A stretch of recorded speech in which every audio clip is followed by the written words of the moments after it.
আসসালামু আলাইকুম। এলিমেন্টারি বিজ্ঞানের কোর্সের পরবর্তী ক্লাসে আপনাকে স্বাগতম। আমি জাফর ইসলাম শাহীন। আজকের ভিডিওতে আমরা এলিমেন্টারি ইন্টারফেস নিয়ে বিস্তারিত জানব। আপনি প্রথমে চলে আসবেন আপনার ওয়েবসাইটের ড্যাশবোর্ডে। ড্যাশবোর্ড থেকে আপনি চলে যাবেন পেজে। পেজে গিয়ে আপনি এখান থেকে অ্যাড পেজ করে নেবেন। অ্যাড পেজ করার পরে আপনি উপরে ফলো করতেছে হাতের বাম পাশে এডিট উইথ এলিমেন্টর এখানে প্রেস করলেন। আপনি দেখতে পাচ্ছেন এখানে একটি আছে উইজেট এবং একটা গ্লোবাল। এই গ্লোবালটা আমরা প্রো ছাড়া ইউজ করতে পারবো না। যেহেতু আমরা প্রো ইউজ করবো না, তাইলে উইজেট থেকে আমাদের যে ফ্রি ভার্সন আছে সেই ফ্রি ভার্সনে সবগুলো ইউজ করবো।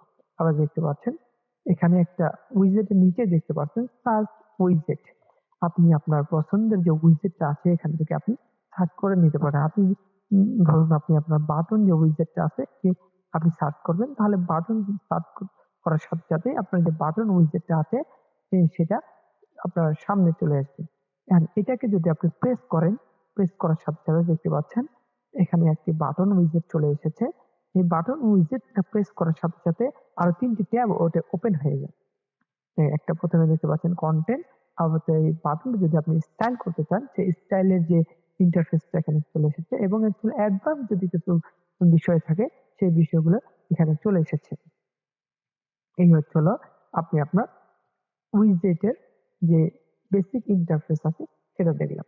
আর পরবর্তীতে দেখতে পাচ্ছেন হাতের ডান পাশে এখানে পাবলিশ নামে একটা অপশন আছে। আপনি চাইলে আপনার এই কাজটাকে আপনি পাবলিশ করতে পারেন। আপনি যদি চান এই পাশে দেখতে পাচ্ছেন ড্রপ ডাউন একটা আইকন। এই আইকনে যদি আপনি প্রেস করেন, প্রেস করে আপনি চাচ্ছেন যে এই কাজটাকে আপনি সেভ করে রাখবেন আপাতত, তাহলে আপনি এখানে সেভ করতে পারেন।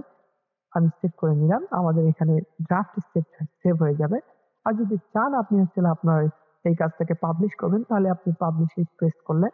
পাবলিশে প্রেস করার সাথে সাথে দেখতে পাচ্ছেন এখানে একটা প্রিভিউ যে আইকন আছে, এই প্রিভিউ আইকন যদি আপনি প্রেস করেন, তাহলে আপনি যে এডিটরে যে কাজগুলো করেছেন সেই কাজগুলো আপনার প্রিভিউতে দেখতে পারবেন।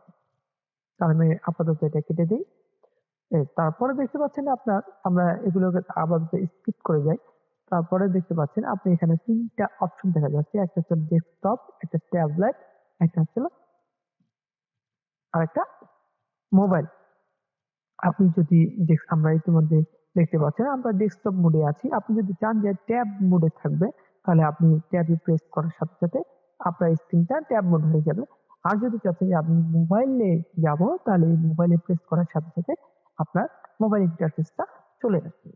তো সাধারণত আমরা প্রথমে ডেস্কটপ ইন্টারফেসেই থাকবো। পরবর্তীতে যে আমরা ডিজাইন করার পরে যদি আমাদের রেসপন্সিভ প্রয়োজন হয়, তখন আমরা এই বাকি ট্যাবগুলো নিয়ে কথা বলব। এই ছিল আজকের যে বেসিক যে ইন্টারফেসটা নিয়ে আমরা কথা বললাম। ইনশাআল্লাহ পরবর্তী ভিডিওতে দেখা হবে।